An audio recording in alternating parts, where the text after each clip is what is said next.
Hey Physique Freaks, how's it going? Scott Tucson on MetabolicMasterpiece.com. Holy crap, I miss you guys.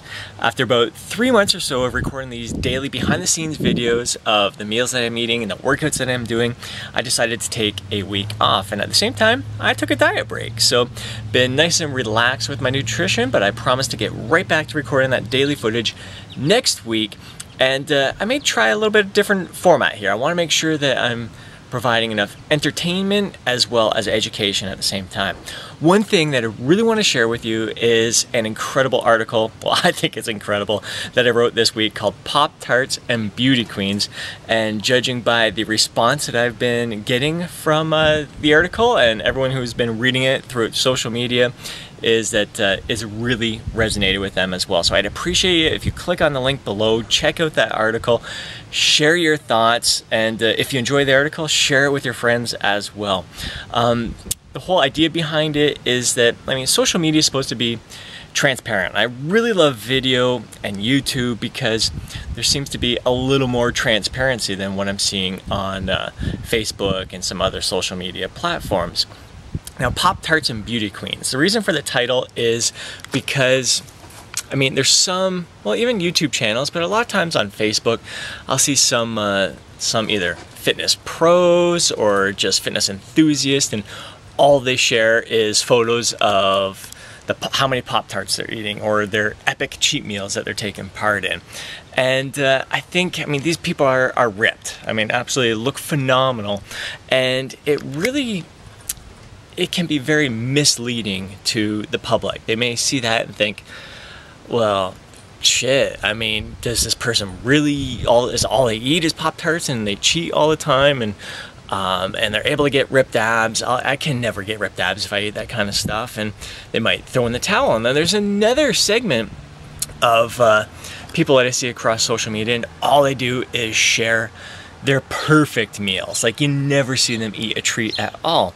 And again, that's misleading. Some people may see it and go, well, I can't eat perfect all the time. Why bother trying to get in shape? So I try to be as transparent as I possibly can, and it's a big reason why I started recording these daily behind the scenes footage videos of the meals that I'm eating, because I want to give a complete transparent view of how I eat to get ripped abs, maintain ripped abs, and just live a little, I guess. So basically for me, 90% of the time, I'm eating whole, natural foods that are minimally processed. 10% of the time, I'm eating a lot of my favorite treats. The other day I had pizza, had some beer.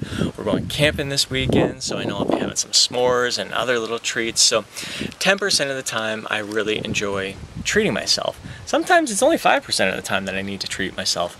Sometimes I treat myself daily, as you've been seeing in this all the behind the scenes footage, and other times I'll go a couple days with not eating any type of processed food or treats or junk or anything like that. So the big thing is I would love to see a lot more transparency when it comes to what people are sharing in terms of the meals that they're eating, and especially if they are someone who is going through a cutting phase and showing what it takes to get ripped abs. Don't mislead people and tell them that all you eat is perfect food all the time, or don't do the opposite and constantly brag about all the junk food that you eat because it fits your macros. And then the beauty queens portion of it, it kind of makes it sound like I'm targeting women, but I really took a look at my social media profile as well.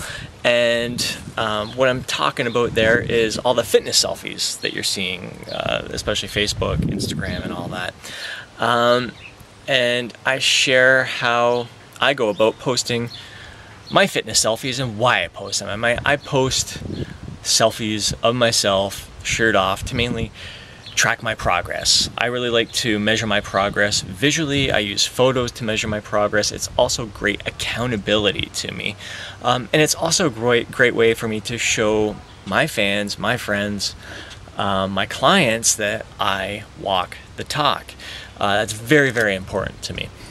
So, but the main thing, I use those photos as a gauge to measure my progress. And the way I go about it is I select the most perfect pictures possible, the best pose, the best lighting, but I keep it consistent each and every time.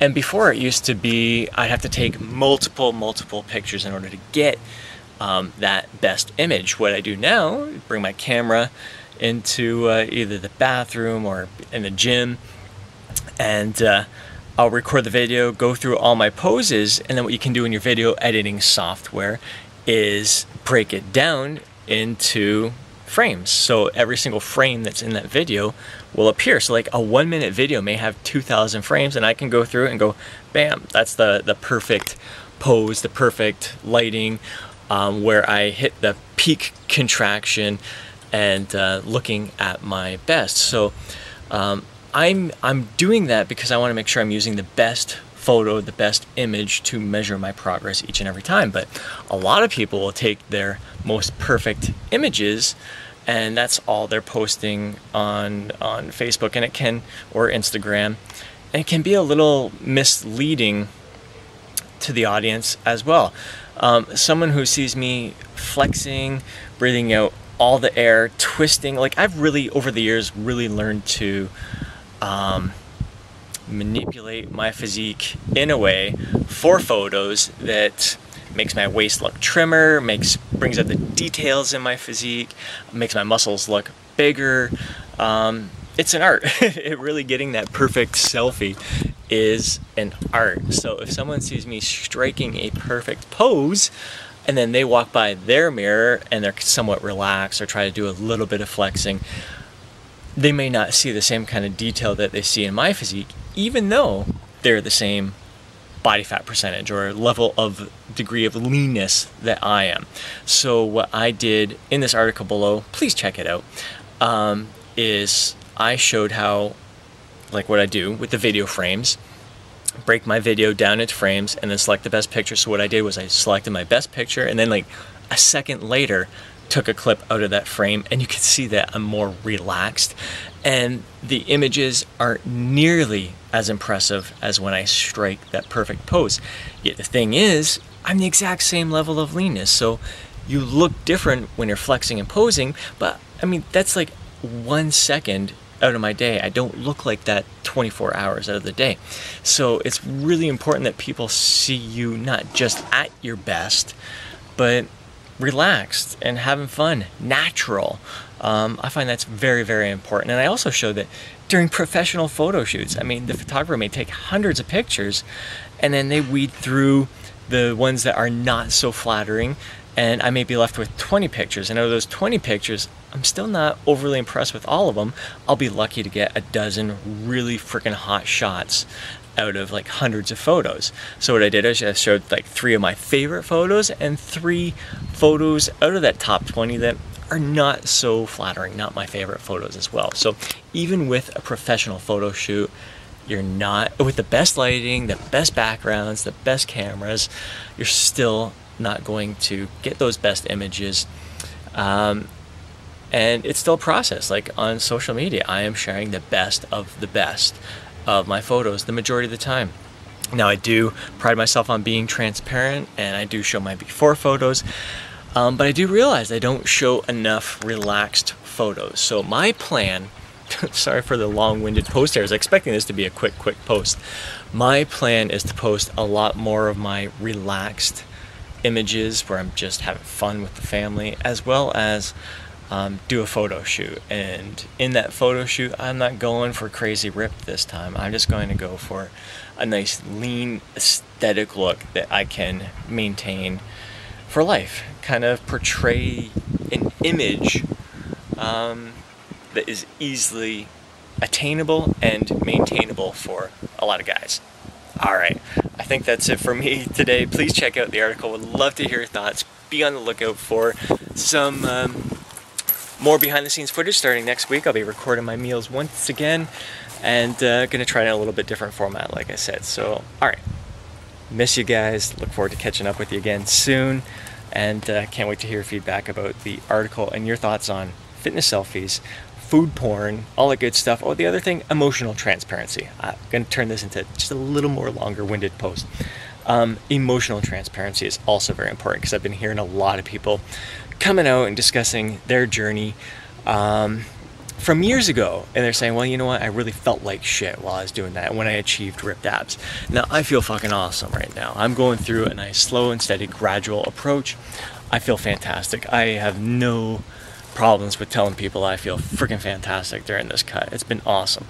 But there's been times where it hasn't been so fantastic. I think it's important to be transparent in this moment with your thoughts, your feelings, the emotions that you're going through during your transformation, not waiting for years later to tell people, oh yeah, by the way, I felt like shit doing that. I hope you didn't follow my advice back then, or follow my journey, or do the same thing that I did. Be transparent in this moment. Let people know what you're feeling, and the journey is going to be completely different for me than anyone else. More on that topic soon.